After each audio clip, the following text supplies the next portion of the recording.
Bonjour et bienvenue dans ce podcast qui m'a été demandé à plusieurs reprises depuis quelques années. Je pensais que c'était quelque chose qui n'aurait pas vraiment intéressé, donc je l'avais pas traité, et puis c'est revenu sur le tapis en début d'année. Donc voilà, comme je fais des podcasts historiques thématiques tous les mois, je me suis dit que le meilleur moyen, ce serait effectivement de traiter cette partie, puisque on m'avait demandé plusieurs fois d'expliquer la genèse des lois de Nuremberg. Alors, je dois avouer que bon, c'est un peu ma partie et que je maîtrise le truc. Alors, pour éviter de faire un podcast trop long, qui soit vraiment peu attrayant et qui, en gros, vous noie sur des détails ou des histoires ou autres qui ont de l'intérêt si vous êtes vraiment très intéressé par la période. Mais j'ai décidé de faire une espèce de synthèse à peu près du contexte et ensuite de ce qui s'est passé et ce qui était appliqué dans les lois de Nuremberg, puisque, alors qu'on appelle loi de Nuremberg parce que voilà, c'est comme ça, mais c'est en vérité la loi sur la protection du sang et de l'honneur allemand, ainsi que la loi sur la citoyenneté du Reich. Donc c'est connu sous les noms de Nuremberg, mais c'est comme ça c'est leur nom dans leur définition propre. Et je me suis dit que le plus simple, ça serait effectivement de vous faire un espèce de petit résumé de dates pour vous redonner le contexte et ensuite carrément vous lire cette loi. Alors elle n'est pas très longue, il y a pas énormément d'articles, il y a 7 articles avec des spécificités dessous, mais il y a 7 articles, c'est très court, mais c'est assez édifiant, on va dire, et puis ça vous explique bien à peu près. Je détaillerai juste 2-3 petites choses pour revenir sur un point particulier. Et je donnerai notamment après l'histoire d'un homme sur cette loi de la citoyenneté et des on va dire des petits accros qui a pu se passer selon la définition qui avait été faite et qui a entraîné des réajustements. Alors malheureusement au détriment de certaines populations, mais qui a réajusté pour que ça soit le plus englobant possible. Alors on ne peut pas comprendre les lois de Nuremberg sans avoir un espèce de contexte. Alors je vais vous éviter le contexte de tout ce qui est de la propagande nazie avant leur accession en 1933, on est bien d'accord sur la question, entre, on va dire, 1923 et le putsch de Munich et 1933. Alors, outre, évidemment, Mein Kampf que j'ai lu, qui explique brouillonne, de façon brouillonne, parce que c'est mal écrit, mal rédigé, c'est indigeste ce truc. Mais bon, ça pose bien le cadre, ça pose bien le cadre, mais après il y a eu d'autres choses, c'est-à-dire qu'il y a eu des discours dans les congrès, il y a eu des articles, il y a eu des prémices qui arrivaient petit à petit, donc c'est pas quelque chose qui est tombé comme ça, comme un cheveu sur la soupe, ça a vraiment été préparé, et petit à petit, il y a eu un enchaînement de faits qui ont amené à ceci, mais en fait c'est un enchaînement de faits qui a été volontairement mis en œuvre par le parti nazi, par les dirigeants ensuite du Reich, et qui n'ont pas du tout ils ont pas menti. Alors c'est pas quelque chose, ça c'est assez étrange de dire ça, mais à aucun moment les dirigeants du Reich ont menti sur la question, c'est-à-dire qu'ils ont jamais caché leur intention de faire de l'Allemagne un truc complètement clean, net, selon leur définition, très arien, etc.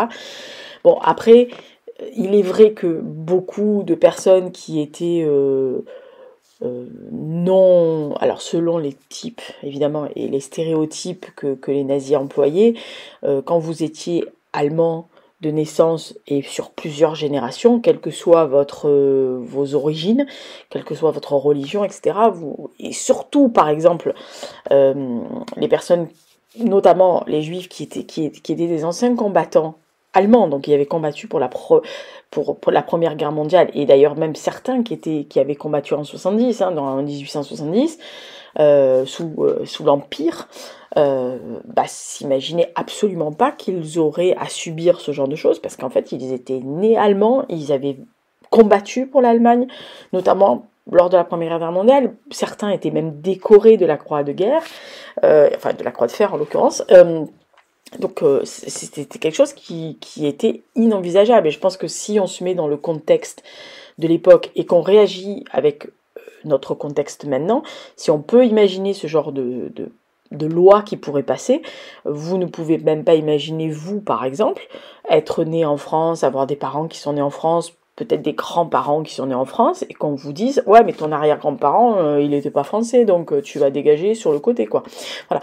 Ça, c'est un truc qui n'est pas envisageable, sauf si vous vous remettez dans le contexte. Alors, je sais qu'à chaque fois, c'est très chiant, parce que les gens vous disent, ah, tu dis toujours, il faut remettre dans le contexte, mais gna gna gna, parce que il y a une chose qui m'énerve très souvent, c'est les gens qui arguent que, oui, mais quand même, maintenant, ça se fait pas, mais enfin remets-toi dans le contexte. Alors, je sais qu'il y a des gens qui détestent quand on dit ça, mais je leur argue à chaque fois, si vous connaissez pas le contexte historique, vous allez reproduire les mêmes conneries. Et en plus, vous allez dire des choses qui sont fausses, vous allez entraîner des réactions complètement débiles. Arrêtez de lire, par exemple, un livre en disant « Oh là là, mais vous avez vu comme ils traitent les femmes, c'est honteux !» Mais chatounette, remets-toi dans le siècle où ça a été écrit, dans la mentalité où ça a été écrit, alors qu'après tu dénonces en disant « Il ne faut plus faire ça !» On est d'accord sur la question, mais tu peux pas changer le passé. Voilà. Donc c'est pareil pour ça. On peut rien faire. On peut rien changer, on ne peut que constater les dégâts et surtout ne pas reproduire les mêmes choses. Voilà. Alors, on va reprendre à partir en fait de l'accession de Hitler à la tête de l'Allemagne, puisque en fait c'est vraiment de là que c'est parti, puisque au bout d'un moment, quand on vous donne un peu les pleins pouvoirs, en moyenne, vous pouvez un peu faire ce que vous voulez. Donc le 30 janvier 1933, Adolf Hitler est nommé chancelier du Reich, enfin de l'Allemagne, par un concours de circonstances, parce qu'il n'avait pas eu la majorité aux élections, hein, bien au contraire. D'ailleurs, même les élections de mars ne vont pas lui offrir les pleins pouvoirs au début, hein. Y a quand même encore de la résistance certaine. Là, c'est un concours de circonstances. Alors, ils ont été élus, hein, ils ont eu des députés, enfin, ils ont été élus, mais il y avait d'autres partis. Il y avait les communistes, il y avait le centre droit, machin, etc. Bon, ils s'entendaient pas tous les uns avec les autres, donc le président de la République de Weimar, parce que c'était encore ça, se dit qu'en fait, il peut toujours nommer cette espèce de petit caporal, là, de toute façon, il risque rien, en gros, il a encore les pleins pouvoirs, en gros, il y a toutes les formations politiques qui sont encore là, donc, il n'y a pas de problème majeur, ils vont former un gouvernement, et puis, voilà, il va accéder, donc, le 30 janvier 1933, à la chancellerie. Ce qui équivaut à notre Premier ministre, mais avec beaucoup plus de pouvoir, quand même, hein, voilà. Et dès le début février, on sent, quand vous étudiez cette période, il y a des petites choses comme ça qui se mettent en place. Un espèce de mécanisme d'horlogerie qui fait tourner les rouages de la mécanique, et vous sentez qu'ils mettent leurs pions un peu partout. Et le premier pion qui arrive, donc tout juste un mois après, c'est le 28 février 1933, avec l'incendie du Reichstag. Dans le Reichstag, c'est le Parlement allemand. En fait, l'incendie va être imputé à tort, hein, maintenant on le sait, mais il va être imputé à tort aux communistes, notamment un jeune homme qui va être jugé pour ça, alors que historiquement parlant, voilà, les historiens ont recoupé, ça serait un peu du fait de certains troublions du parti nazi, on est bien d'accord sur la question. Mais Hitler utilise comme prétexte cet incendie pour décréter, en fait promulguer un décret d'urgence qui va abolir immédiatement tous les droits fondamentaux du peuple allemand, c'est-à-dire la liberté d'expression, la liberté de la presse, la liberté de réunion en public, et il va autoriser les arrestations arbitraires. Donc quand vous, un mois après votre prise de pouvoir, vous muselez la presse, vous demandez à tout le monde de fermer sa gueule, en gros, hein, vous refusez qu'il y ait des manifestations, des réunions, c'est-à-dire réunions, plus de 3 personnes qui discutent dans la rue, ça pouvait être une arrestation. Et quand on vous arrête arbitrairement sans vous donner le motif d'arrestation, ça commence à se sentir très très mauvais et on appelle ça en gros un peu le début d'une dictature. C'est pour ça que quand il y a des gens qui crient ah la France est une dictature, il faut arrêter de dire des conneries, hein, voilà, parce que la dictature, le début d'une dictature c'est ça. C'est-à-dire que demain vous n'avez plus qu'un journal qui dit exactement ce que le pouvoir veut, vous pouvez plus dire ce que vous voulez dans la rue ou sur les réseaux sociaux. Alors vu que les Français gueulent comme des veaux, ils disent n'importe quoi, on a bien vu que la liberté d'expression était là. Et réunion, vous pouvez encore manifester, voilà. Et vous n'êtes pas arrêté dans la rue uniquement parce que vous aviez une tête qui vous revient pas, ou bon, certains peut-être, mais en tous les cas c'est pas tous les jours, voilà. Et quand on dit arrestation arbitraire, voilà, vous étiez directement en tôle sans passer par la case juge, hein. Donc c'est vraiment pas une dictature. Actuellement, il n'y en a pas beaucoup. Il y en a quelques-uns plus à l'est, vous voyez ce que je veux dire. Voilà. Quoique, il a quand même une liberté d'expression, parce qu'il y a quand même plusieurs organes de presse. Quand même. Enfin, il sait bien louvoyer le truc. Le 23 mars, donc, 1933, toujours, le Parlement allemand va adopter la loi d'habilitation qui... Donc, tout juste, presque 2 mois après l'accession d'Hitler au pouvoir, lui permet d'instaurer une dictature en Allemagne. C'est-à-dire qu'il a déjà aboli certaines libertés, et là, 1 mois plus tard, vas-y, vamos à la playa, je te balance une dictature, tout le monde ferme sa gueule, et tout le monde se met derrière. Voilà. Le 1er avril, une semaine plus tard, c'est pas un poisson, mais c'est pas loin, il va instaurer un jour de boycott donc de tous les commerces juifs en Allemagne.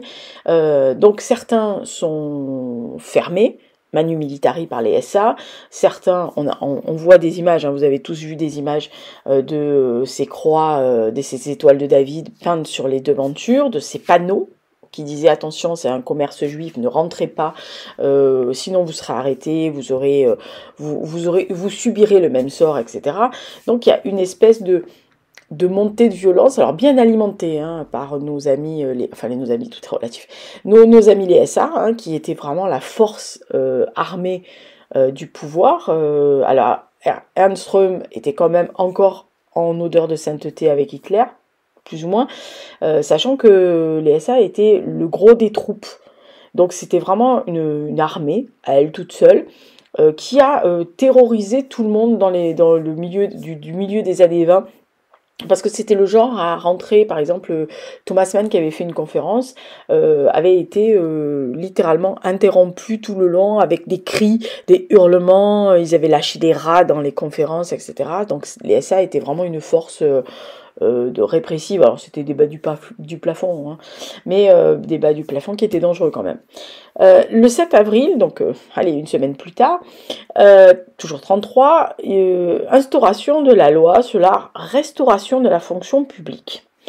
Et là, une semaine plus tard, ils instaurent que la fonction publique n'est plus accessible ni aux opposants politiques, ni aux juifs, donc ils n'ont plus le droit d'avoir des postes dans les universités et au sein du gouvernement. C'est-à-dire que, à un moment donné, à partir du 7 avril 1933, tous les opposants politiques, alors en gros ils visaient un peu les communistes quand même, hein, beaucoup, et les juifs n'ont plus accès à la fonction publique, sont virés des universités, sont virés de la fonction publique, sont même virés quelquefois des hôpitaux qui sont publics, et il y a des lois semblables qui sont promulguées dans les semaines qui vont suivre, petit à petit.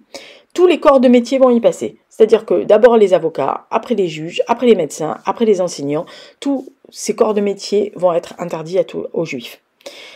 Ça sent le vent du boulet.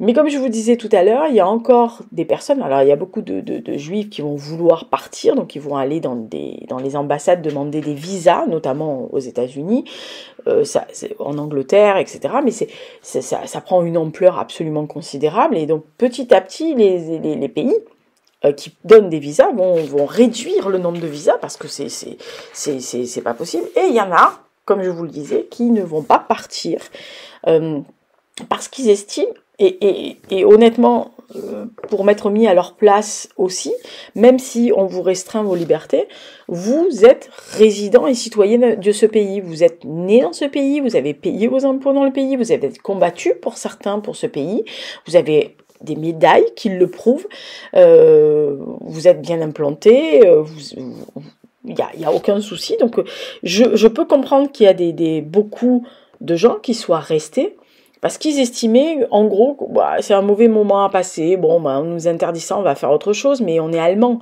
on a combattu, surtout que Hitler était un ancien combattant, comme Göring, etc. Donc, ils se disaient, bon, quand même, c'est des anciens combattants de la guerre de 14-18, ils ont toujours respecté les vétérans, enfin, les anciens combattants, donc, non, mais nous, ça ne nous concernera pas. On peut comprendre qu'il y en ait certains qui n'aient pas vu arriver le camion benne pour les prendre, ou carrément le rouleau compresseur. Enfin, ils n'ont pas vu arriver le gros truc, hein. Et donc vont se passer les années, donc 33, 34, 34. Bon, bah, Hindenburg meurt, donc le président de la République meurt, et alors là, plein pouvoir. Voilà, donc non seulement il est le chancelier, mais carrément il est le Führer de l'Allemagne. Donc à partir de ce moment-là, c'est porte ouverte à absolument tout, puisque vous n'avez plus personne qui peut vous contredire. Alors c'est vrai que on peut me dire, mais attention, le président de l'Allemagne aurait pu quand même ne pas accepter ces lois. Il y a un contexte aussi qui fait que il y a beaucoup d'antisémitisme à la fin du 19e, et bon, nous on le sait pour l'affaire Dreyfus en France, mais il y a beaucoup en Autriche aussi, etc. Il y a beaucoup d'antisémitisme depuis, on va dire, le milieu du 19e siècle. Et c'est quelque chose qui monte petit à petit. D'ailleurs, si vous avez entendu parler, il y a des rumeurs qui disaient que la Première Guerre mondiale avait été faite à cause d'un juif. L'Allemagne avait perdu la guerre, le traité de Versailles. En fait, quand les Allemands disaient c'est un couteau dans le dos, ça voulait dire que c'était les personnes juives qui avaient œuvré pour que l'Allemagne soit à terre, etc. Donc il y avait cette espèce de boule puante, mais qui avançait doucement. Et en 1934, une fois que Hindenburg est mort, il a absolument la main sur tout. Alors lui et ses sbires, mais ils ont la main sur tout. Et en 1935, en septembre 35, donc le 15 septembre 35, voilà, je vous laisse je vous laisse voir. J'ai sorti ce podcast pile le 15 septembre exprès, donc 90 ans après. C'est un triste commémoration, mais c'est comme ça. Vont être adoptées la loi sur donc la protection du sang et de l'honneur allemand, ainsi que la loi sur la citoyenneté du Reich. Alors, on les connaît sur les lois de Nuremberg, et donc elles vont interdire, avec toute une panoplie et un fascicule assez indigeste quand même, parce que même eux, je pense qu'ils n'ont pas compris ce qu'ils avaient écrit.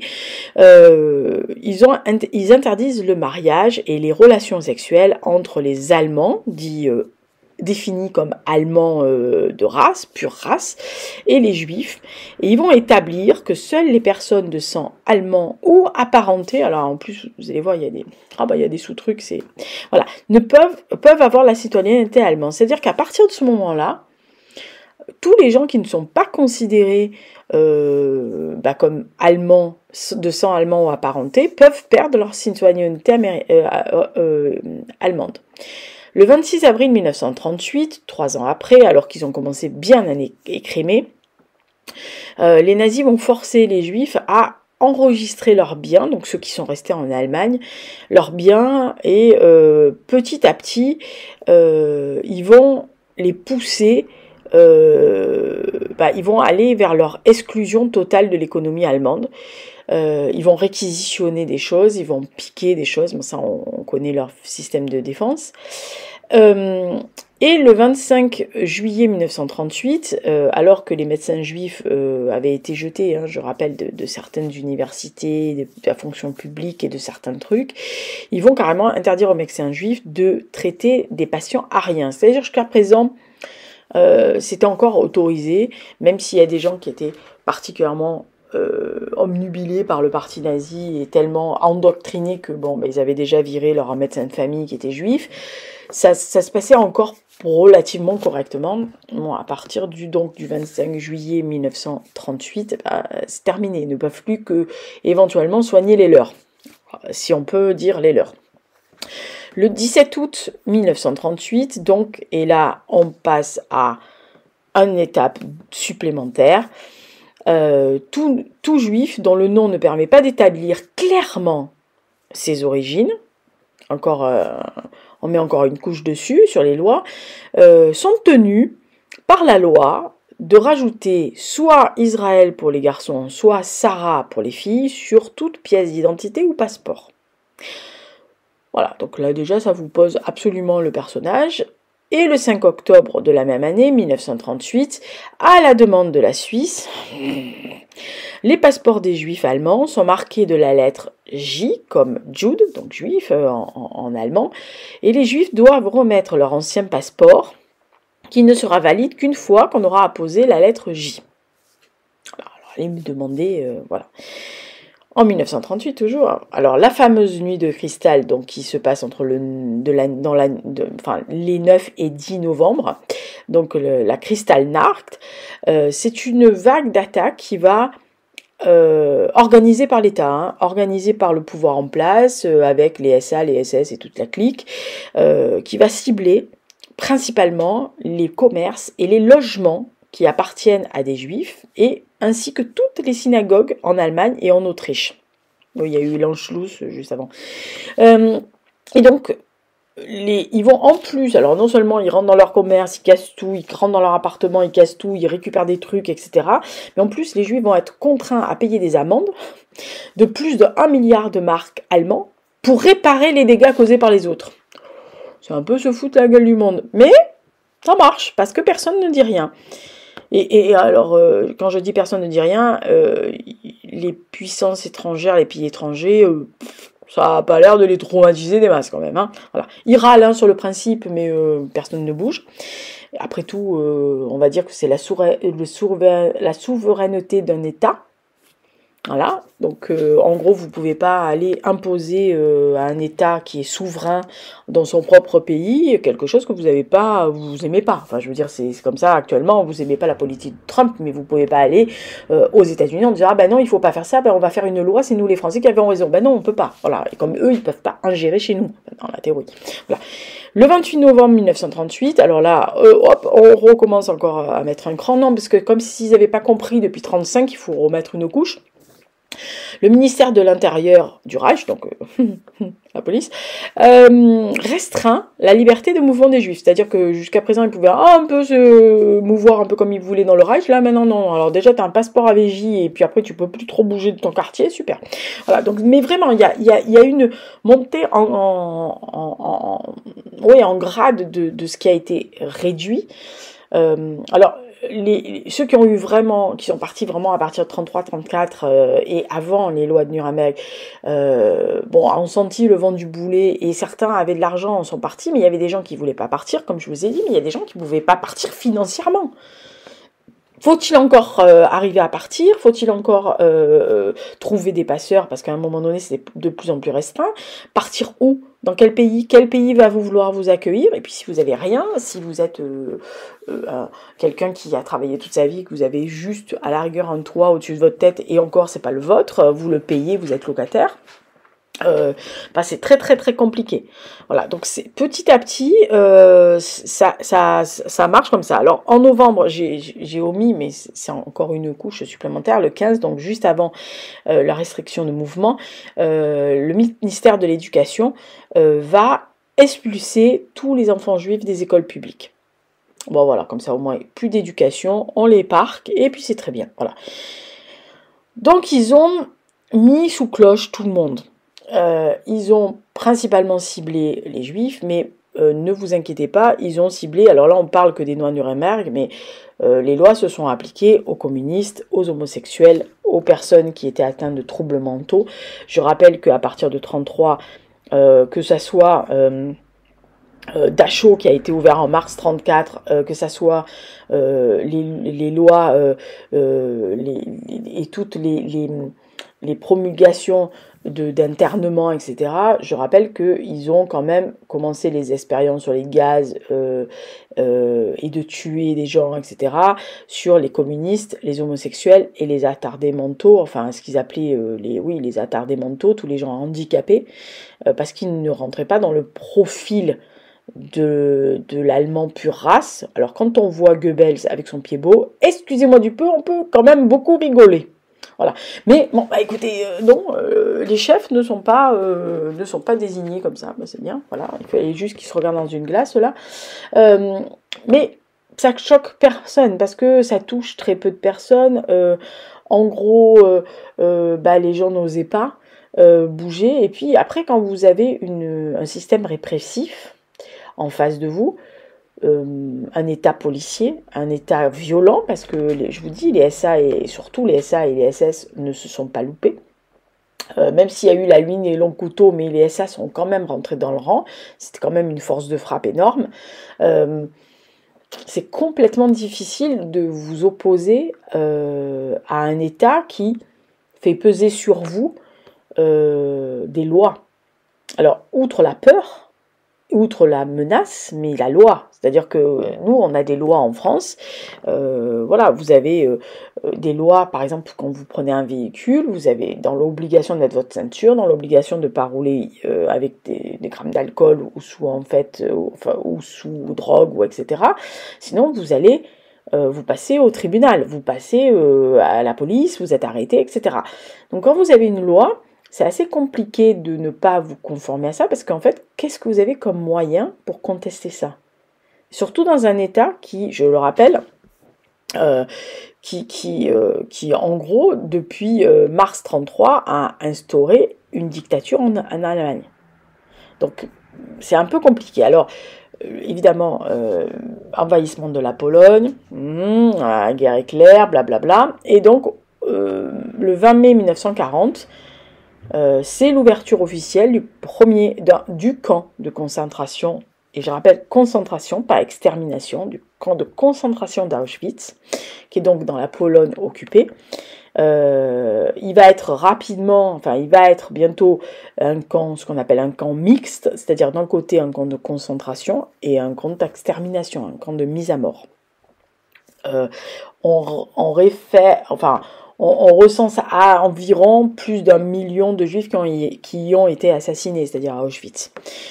Donc le 1er septembre 1939, je rappelle, invasion de la Pologne, l'Allemagne attaque guerre éclair, Seconde Guerre mondiale, etc. Et donc la Pologne est partagée entre l'URSS, qui étaient encore copains comme cochons, avec l'Allemagne nazie. Les juifs côté allemand sont aussitôt soumis à toutes les nuisances juives qu'ils ont pu faire depuis le début, et ils instaurent donc en octobre 1939 le premier ghetto juif en Pologne, et ils vont renforcer petit à petit toutes les lois, y compris sur les territoires polonais qu'ils ont annexés. Donc en novembre 1939 au 23, je crois que c'est le 23, oui, 23 novembre 1939, tous les personnes de plus de 10 ans juifs vivant en Pologne, occupées évidemment, sont forcés de porter une étoile jaune ou un brassard qui permet de les identifier comme juifs. Et à partir de juin 41, donc de l'opération Barbarossa jusqu'en janvier 42, ces 4 unités mobiles de tuerie de masse, donc les Einsatzgruppen, qui suivaient ou précédaient, ou ils étaient un peu au milieu de la Wehrmacht qui progressait à pas de géant dans l'URSS. Ils ont littéralement liquidé plus d'1 million de juifs. Et quand on dit liquider, c'est vraiment liquider, massacrer. C'est-à-dire que vous avez tous entendu parler de babillards, etc. Mais ils ont liquidé tous les gens dans les pays baltes, en Ukraine, en Biélorussie. Enfin, on y est allé, ils y sont allés à la truelle, hein, véritablement. Les Einsatzgruppen, c'était vraiment des unités mobiles qui n'étaient faites qui dépendaient de la SS et à Waffen-SS, qui étaient véritablement là que pour tuer. Ils n'étaient pas là pour envahir, ils étaient vraiment là pour tuer. Donc ça, c'est le contexte un peu, on va dire, historique. Et donc, je vais vous lire véritablement la loi qui s'appelle donc pour la protection de sang et d'honneur allemand, donc qui a été promulguée et qui est rentrée en action le 15 septembre 1935. Et donc, voici telle qu'elle est rédigée. Convaincu que la pureté du sang allemand est la condition essentielle pour garantir l'existence du peuple allemand, et poussé par la détermination inflexible de sauvegarder pour l'éternité l'avenir de la nation allemande, le Reichstag a décidé à l'unanimité d'adopter la loi suivante. Article 1. Les unions entre juifs et citoyens allemands ou de sang liés sont prohibées. Les mariages autorisés, malgré cette interdiction, sont illicites, même s'ils ont été conclus à l'étranger dans le but de contourner cette loi. Deuxième, de l'article 1. Deuxième point de l'article 1. Le seul procureur de l'État est habilité à lever les procédures d'annulation. Article 2. Les relations extra-conjugales entre juifs et citoyens allemands ou de sang liés sont interdites. Article 3. Les juifs ne peuvent employer de femmes de ménage allemandes ou de sang apparenté de moins de 45 ans. Article 4. Premier point. Les juifs n'ont pas le droit de hisser le drapeau national du Reich ou de porter les couleurs du Reich. Point numéro 2. Il leur est permis, par contre, d'arborer les couleurs juives. L'exercice de ce droit relève du contrôle de l'État. Article 5. Premier point. Quiconque déroge à l'interdiction du premier paragraphe sera passible d'une peine d'emprisonnement aux travaux forcés. Un homme qui enfreint l'interdiction du paragraphe 2, de l'article 2, sera puni d'une peine d'emprisonnement avec ou sans travaux forcés. Celui qui viole les dispositions des 3 et 4 sera puni d'une peine de réclusion pouvant aller jusqu'à 1 an et d'une amende ou puni selon l'une des sanctions prévenues. Article 6. Le ministère de l'Intérieur du Reich, en accord avec le représentant du Führer, du ministre de la Justice du Reich, promulguera les mesures administratives et juridiques nécessaires à la mise en place de l'accomplissement de cette loi. Article 7. La loi entre en vigueur le jour de sa publication, à l'exception de l'article et du paragraphe 3, qui n'entrera en application que le 1er janvier 1936. Fait à Nuremberg le 15 septembre 1935. Fait au Congrès de la Liberté, parti du Reich. Signature. Le Führer et chancelier du Reich, Adolf Hitler, le ministre de l'Intérieur du Reich, Frick, le ministre de la Justice du Reich, le Dr Görtner, le suppléant du Führer, Rudolf Hess. Ceci a été promulgué donc dans les lois.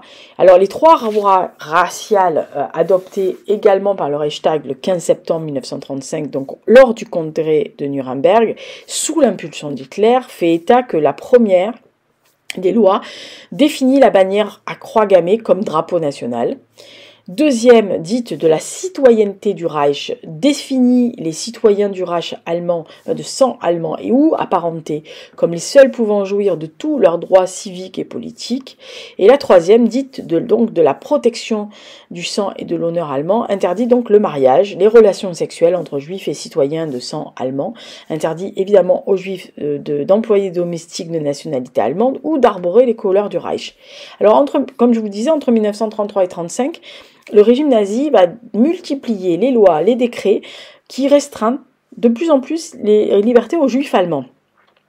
Toutes ces mesures en fait aboutissent à l'exclusion progressive, mais très discrète, parce que c'est fait très discrètement. En plus, au milieu tombent les Jeux Olympiques. Alors, inutile de vous dire qu'ils ont un peu, on va dire, suspendu la chasse aux sorcières lors des Jeux Olympiques, puisqu'en fait, il fallait avoir une très jolie vitrine pour l'extérieur. Donc, ils ont tout le monde pouvait repartir. Il n'y avait pas d'étoiles jaunes. Les gens pouvaient écouter du jazz. Il n'y avait pas de problème. Tout est beau dans la plus merveilleuse des mondes. Hein. Voilà. Alors, toutes ces mesures, en fait, et toute cette loi, ces lois de Nuremberg, qui donc sont adoptées par le congrès d'abord du parti nazi, puis par le Parlement, marquent l'avènement de la politique antisémite du régime. Ces lois raciales, en fait, entendent distinguer le citoyen allemand comme celui de sang allemand ou de sang apparenté, qui fait preuve, lui, de fidélité auprès du peuple allemand. Mais parallèlement, tous les juifs sont relégués au statut de sujet inférieur et défini, puisque la définition est juif celui qui est issu au moins de 3 grands-parents juifs, qui appartient à la communauté religieuse juive, mais par ailleurs, ces lois interdisent le mariage et les rapports sexuels entre juifs et ariens. Alors c'est des mesures qui associent le caractère racial à l'appartenance religieuse, et donc elle va marquer une accélération à partir de ce moment-là de la persécution des juifs allemands, qui en fait jusqu'à présent se limitaient juste à leur exclusion économique et sociale, en gros l'éviction dont je parlais tout à l'heure des professions libérales, de l'armée, de la justice, de la presse, et qui vont vraiment enclencher à ce moment-là une série de dénonciations et qui vont dévoiler ouvertement les intentions du Reich. Hein. Jusqu'à présent, il n'y a personne qui bougeait. À partir des lois de Nuremberg, on a senti le vent vraiment de boulet. Alors, ces 2 lois très distinctes qui sont adoptées par l'Allemagne nazie en septembre 1935 vont constituer un cadre juridique à la persécution systématique des Juifs en Allemagne. Et quand Hitler va expliquer tout ceci, il va bien exposer que l'antisémitisme est au cœur désormais des préoccupations du parti nazi. Il convoque le Parlement en session extraordinaire et lors d'un rassemblement d'ailleurs actuel du parti nazi, et il va véritablement expliquer sa doctrine, sa loi sur la citoyenneté, etc. Alors, parmi tous ces gens, il y a un certain Fritz Glunstein qui vit à Berlin en 1932 et dont le père est juif. D'ailleurs, son père assistait régulièrement aux offices d'une synagogue libérale, mais sa maman est chrétienne. Et donc, en vertu des lois de Nuremberg de 1935, Fritz aurait dû être classé comme métis, c'est-à-dire Mischling, mais en fait, son père est membre de la communauté religieuse juive et donc Fritz va être classé comme juif. Et donc, les nazis vont chercher déjà depuis longtemps une définition juridique permettant d'identifier les juifs, non pas par leur fonction, en fonction de leur appartenance religieuse, mais aussi en fonction de l'antisémitisme racial. Et en fait, en Allemagne, il faut dire que les juifs ne sont pas facilement identifiables à vue. Nombre d'entre eux ont renoncé aux pratiques religieuses et aux apparences traditionnelles. Ils se sont intégrés depuis des décennies, voire des siècles pour certains. Ils ont intégré le courant de la société, donc on ne les distingue pas. Et certains d'ailleurs ne pratiquent absolument plus du tout le judaïsme depuis des décennies. Ils sont même commencé à célébrer des fêtes chrétiennes, en particulier Noël, avec leurs voisins entre guillemets non juifs. Certains ont épousé des chrétiens, certains se sont convertis au christianisme. Donc il n'y a pas de problème, la société allemande n'a pas de souci majeur entre tous ces citoyens, puisque en fait l'intégration s'est très bien passée. Certains continuent, mais avant l'arrivée d'Hitler au pouvoir, ça ne posait aucun problème. Et selon les lois de cette citoyenneté du Reich, et donc tous les décrets qui ont suivi derrière, parce que j'ai dû vous dire qu'il y a pléthore d'annexes derrière, je ne vous les ai pas toutes mises parce que sinon on en a pour la journée.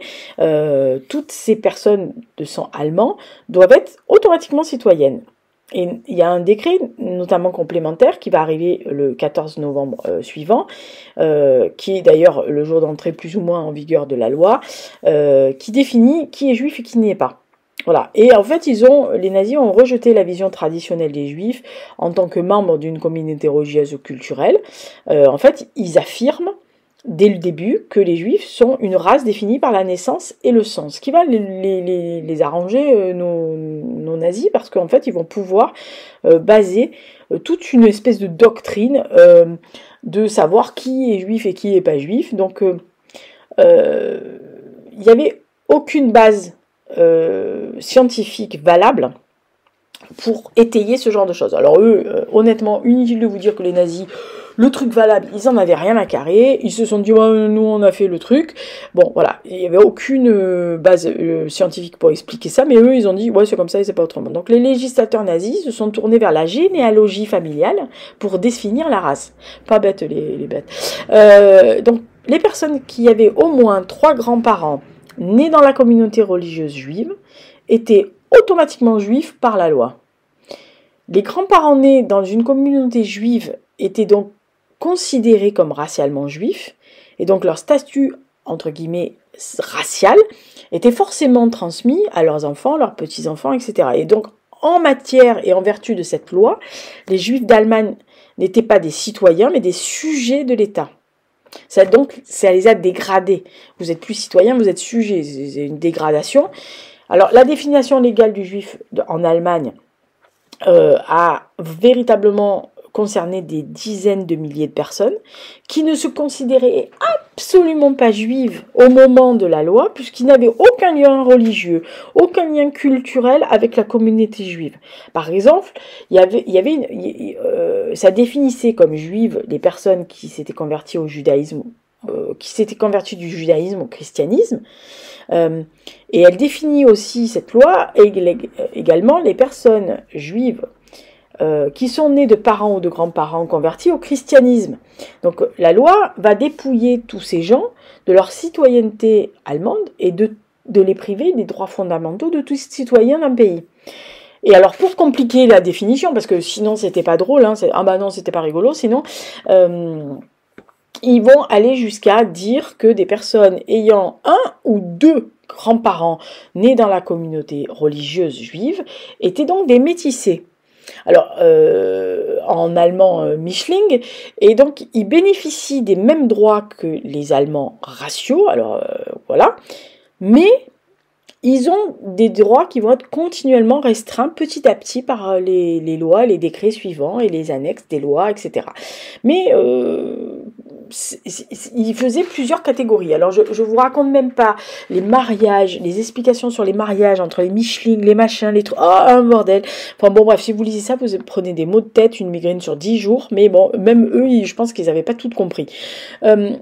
La loi va interdire aussi aux juifs d'employer donc des servantes, des femmes de ménage, des employés de maison allemandes de moins de 45 ans. Parce qu'en fait, alors vous allez voir comme ils sont tordus.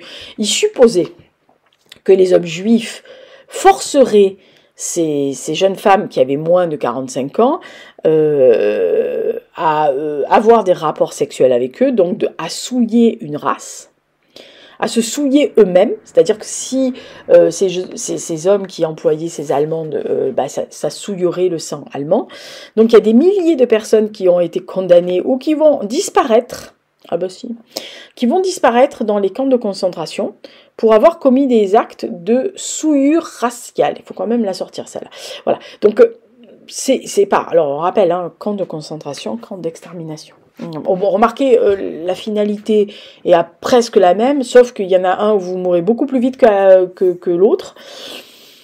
Voilà, mais la finalité, c'est à peu près ça. Alors, c'est vraiment, les lois de Nuremberg ont une importance considérable. Ils ont inversé vraiment le processus d'émancipation par lesquels, en fait, les Juifs d'Allemagne avaient été intégrés et faisaient partie, étaient des membres à part entière de la société et étaient des citoyens complètement égaux dans leur pays. Et alors, plus important encore, ça a jeté quand même les bases des futures mesures antisémites qui ont établi une distinction légale entre les Allemands et les Juifs. Et donc, pour la première fois dans l'histoire, les Juifs ont été persécutés non pas pour leurs croyances, absolument pas, mais pour ce qu'ils étaient, ou ce qu'étaient leurs parents ou leurs grands-parents, en gros, de par leur naissance. Alors, dans l'Allemagne nazie, aucune profession de foi, aucun acte ou déclaration ne pouvait convertir un juif en allemand. Voilà. Alors, il y a de nombreux Allemands qui n'avaient jamais pratiqué le judaïsme, ou qui ne l'avaient jamais fait, ou plus fait depuis des années, qui se sont retrouvés pris en étau dans cette espèce de terreur absolue nazie, et qui se sont vraiment demandé d'où ça leur tombait. Parce qu'ils ne se considéraient même pas juifs, puisque même leurs grands-parents avaient complètement abandonné l'histoire. Vous pouvez imaginer. Alors, il faut quand même dire que ces lois de Nuremberg ne mentionnaient pas spécifiquement que les juifs, hein, attention. Vraiment, hein, allez-y à la truelle, parce qu'ils ont étendu ça à tout le monde. Les Noirs, les Roms, évidemment. Les Sinti, donc, qui étaient les Tziganes, qui vivaient en Allemagne. La définition des Juifs, des Noirs, des Roms, des Sinti, etc. et donc tous les étrangers raciaux ont facilité en fait leur persécution. T'es pas allemand, on peut te persécuter. Voilà, non mais c'est bien. Voilà, en plus ils ont fait une loi pour s'autoriser à exécuter les gens, ou à les persécuter, ou les torturer, ou les affamer, ou les flinguer, ou les brûler, enfin voilà. Donc en gros c'est à peu près ce qu'ils ont fait. Et donc pendant la Seconde Guerre mondiale, il faut quand même le savoir, il y a de nombreux pays alliés à l'Allemagne, ou dépendants de l'Allemagne, annexés, ou envahis, qui ont promulgué leur propre version de l'Allemagne. Alors la pire, c'est quand même la version française qui a carrément limite avancé, devancé les demandes allemandes. Alors les Français et le gouvernement de Pétain, ils ont quand même bien devancé les demandes allemandes quand même.